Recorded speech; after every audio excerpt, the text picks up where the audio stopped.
Hello student, आज हम नेताजी का चश्मा पाठ का शेष भाग पढ़ने जा रहे हैं, जिसमें लेखक कहता है कि 2 साल तक हालदार साहब अपने काम के सिलसिले में उस कस्बे से गुजरते रहे।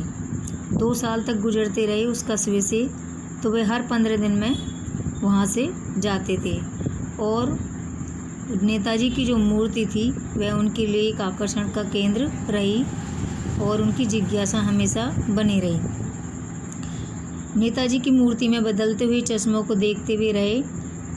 कभी उन्होंने देखा कि नेताजी की मूर्ति पर आंखों पर गोल चश्मा है, तो कभी उन्होंने चौकोर पहन रखा है, कभी लाल रंग का है, कभी काला है, तो कभी धूप का चश्मा देखने में आया और कभी बड़े कांचों वाला गोगो चश्मा भी उन्होंने पहन रखा था।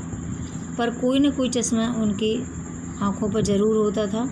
उस धूल भरी यात्रा में भी हालदार साहब को कौतुक माने जो जिज्ञासा थी वह हमेशा बनी रहती थी और प्रफुल्लता के कुछ क्षण देने के लिए वो काफ़ी थी, मतलब आनंद देने के लिए उनकी जो जिज्ञासा है वह बढ़ती ही जाती थी हर 15 दिन में, जब उस कस्बे से निकलते थे कि अब की बार नेताजी की मूर्ति पर कौन सा चश्मा मिलेगा।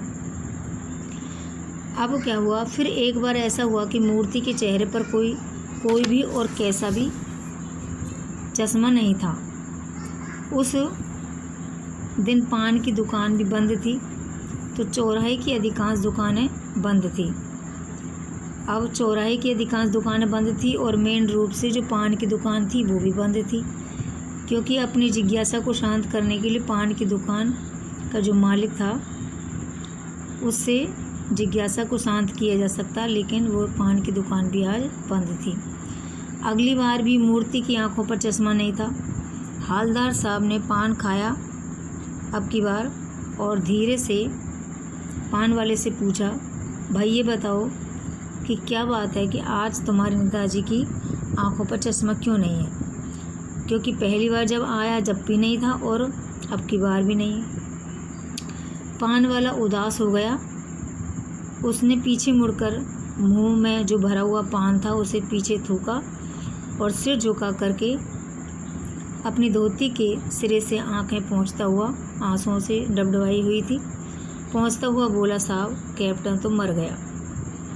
इतना ही उसने बोला और कुछ भी नहीं पूछ पाए हालदार साहब। बस इतना ही उनके लिए काफ़ी था कि नेताजी की मूर्ति पर चश्मा क्यों नहीं है, उसका कारण जान समझ में आ गया।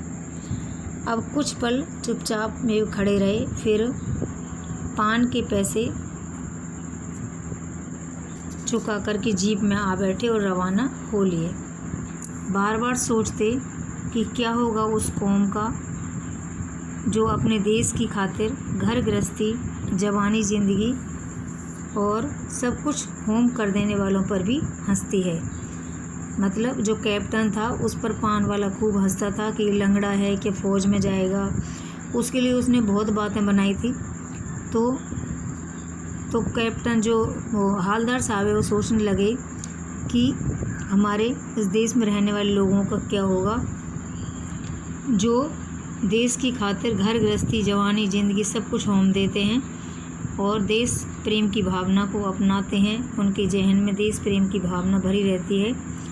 ऐसे लोगों पर लोग हंसते हैं, अपने लिए बिकने के मौके भी ढूंढते हैं, दुखी हो जाते हैं। 15 दिन बाद फिर कस्बे से वे गुजरे, तो कस्बे में घुसने से पहले ही ख्याल आया कि नेताजी की मूर्ति पर चश्मा तो होगा ही नहीं, क्योंकि कैप्टन तो अब रहा नहीं।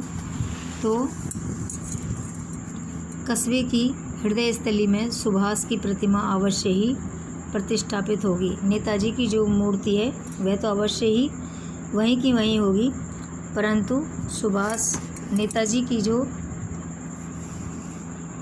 आंखों पर चश्मा नहीं होगा, ये उसके दिमाग में आ गया, हालदार साहब के दिमाग में, कि चश्मा तो होगा नहीं और चश्मा को लगाने वाला है नहीं, क्योंकि मास्टर बनाना भूल गया। मास्टर तो उस मूर्ति पर चश्मा लगाना भूल गया और कैप्टन मर गया। तो सोचा कि अब वहाँ रुकेंगे नहीं और पान भी नहीं खाएंगे, मूर्ति की तरफ देखेंगे भी नहीं, सीधे निकल जाएंगे। और ड्राइवर से उन्होंने कह दिया कि चौराहे पर अब की बार रुकना नहीं है, आज बहुत काम है, पान आगे कहीं और खा लेंगे।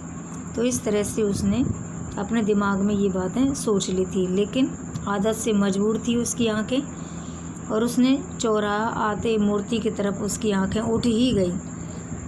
कुछ ऐसा देखा कि चीखे और ड्राइवर से बोले, रोको गाड़ी को। जीप स्पीड में थी, क्योंकि पहले ही वे मना कर चुके थे ड्राइवर को गाड़ी को रोकना नहीं है, इसलिए जीप स्पीड में थी। ड्राइवर ने ज़ोर से ब्रेक मारे। रास्ता चलते लोग देखने लगे कि जीप रुकते न रुकते हालदार साहब जीप से कूद करके तेज कदमों से मूर्ति की ओर भागे, दौड़े मतलब, और उसके ठीक सामने जाकर अटेंशन की मुद्रा में खड़े हो गए, सावधान की मुद्रा में। मूर्ति की आंखों पर सरकंडे से बना छोटा सा चश्मा रखा हुआ था, जैसा बच्चे खेल खेल में बना लेते हैं, ऐसा चश्मा था जो सरकंडे का बना हुआ था। हालदार साहब भावुक हो गए इतनी सी बात पर, और उनकी आंखें भर आई कि नेताजी की मूर्ति पर चश्मा लगाने वाला कैप्टन तो नहीं रहा, लेकिन आज किसी छोटे बच्चे ने भी अपनी देशभक्ति का परिचय दे ही दिया और सरकंडे का चश्मा बनाकर पहना दिए। तो इस तरह से यहाँ पर बताया है कि नेताजी की जो मूर्ति है वह बिना चश्मे के कैप्टन भी नहीं देख सकता, और वहाँ छोटे बच्चे भी उसको नहीं देख सकते थे। तो देशभक्ति की भावना लोगों में भी कूट कूट कर भरी है। इस बात से इसका परिचय पता चलता है। Thank you.